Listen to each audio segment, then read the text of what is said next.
I read The Broken Eye by Brent Weeks, which is the third book to the Lightbringer series, and I'm ready to talk about it. I also have a nicer notebook with some pretty notes, finally, instead of what I was using before.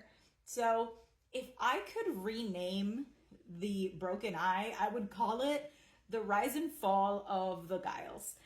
Because in this book, Gavin, everything that could go wrong in Gavin's life goes wrong, and you see him literally just being broken apart in every which way. He loses his powers, he loses an eye, he loses his fingers, he loses everything that he thinks makes him him.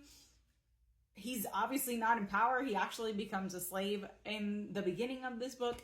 So this is Gavin down in the dumps in the worst time of his life. And I think, or I hope, that in the next books, we actually get to see him learn from this and kind of rise from the ashes. But I guess we'll see. We also get a lot more of Andros, and this is definitely the rise of Andros. Like, he is having a grand old time. He becomes Promachos, which is basically, I'm gonna say, he basically becomes king. Like, he can do whatever he wants. Like, he is the leader right now of the Chromaria, and he can decide to do whatever he wants. He doesn't have anyone basically to check his power other than the white. So he literally has a glow up. That's how good of a time Andros is having in this book. Everything is just going really well for him, and all his dreams have come true. And you know, that's not good for everybody else, but it's good for Andros. And then Kip, I feel like this is also the rise of Kip, because we're starting to see how he is growing up and he's becoming an adult. He's having to make all these choices and he's having to lead, and that's something that he's not used to. So it's nice to see him take more of that leadership role and grow into himself, especially after everything that happened in the last book. We also get into religious territory. So the religion closely mirrors Christianity to a certain point, and I feel like it's trying to say something, but I'm not quite sure what it's trying to say yet.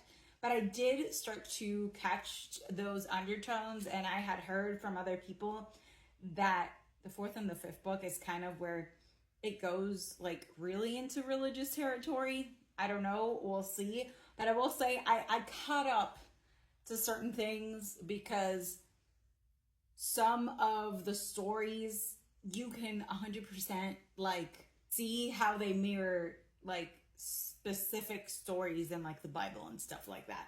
So I was like, where are we going? I'm not sure. There's also even more. So that's one of the things about these books is like the stories keep getting, the world keeps getting bigger and bigger, and like there's more backstory, and anytime that we think we understand what's going on, we're wrong. So there's this whole thing that I don't understand yet about, some people called the 200 and then the 9, and that's kind of what I think the 200, and that's where like part of the story that goes into religious territory, we might have met like quote unquote the devil. I'm very confused. A lot of like religious rhetoric is happening here, but on the bright side, in this third book, I feel like there was less expansion of the world, which was my fear, because at the end of the last book, like we were going to learn more about the pirates, and I was like, oh my gosh, like more people, more things to learn. What do you mean? But thankfully, we kind of stayed like in concise and didn't add as much as I thought he was gonna add. Like, yes, there's all sorts of new things with like gods being created and stuff like that. I'm not even gonna try to go into that. I think to really understand the context of even this review, you need to see the first couple reviews of the first two books. But I also, and I have the book right here, so I'm gonna grab it, figured out something that I don't know if the first and second book have it, but I didn't realize they had it. But the third book does. And I was griping in one of my reviews that there was so much to like the magic system and all that stuff that I didn't understand. And it was driving me crazy because there was all these little details that like kept going through my mind and I didn't understand what was going on. And like, I needed to understand. It felt like loose threads. And so it turns out at least this third book, I haven't checked the second and first if they have this, but I'm gonna show you, like, if you think that I am exaggerating on how complicated these books are, I am not. So here is the character list, and this starts in page, oh, it does not number the page.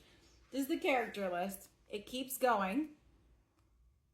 Still characterless. We keep going. But wait, there's more. This is all characters. Then here is the glossary. And I actually really appreciate this and then another part of the book that is upcoming. The appendix. Okay, this is how big the appendix is, okay? This is like 100 pages of just stuff. But the reason why I appreciate this is because the appendix explains all the little things that I had questions on. So, like, this first part is on monochromes, biochromes, and polychromes. It explains, like, even the physics of how the magic system works. All the things that I had questions on, the freaking back of the book has answers.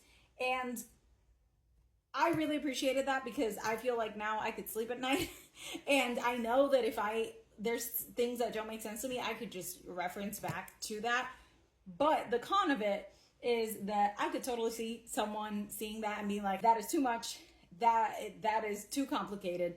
So yes, it is very complicated, but at least know that you have something that you can reference, at least in the third book. Not sure if the first and second book have that as well. But realizing this, because I realized it before the end of the book, helped me be able to actually focus more on the story and kind of let go of trying to understand like all these little details. And I feel like that did make the story a lot more enjoyable. So that is a very, very quick overview of basically the rise and fall of the Giles in these books. I have already started the fourth book, and I want to say I'm around halfway through, and it's a wild one. It's a wild one, but I am enjoying it so far. So I will get back to you once I'm ready to talk about it.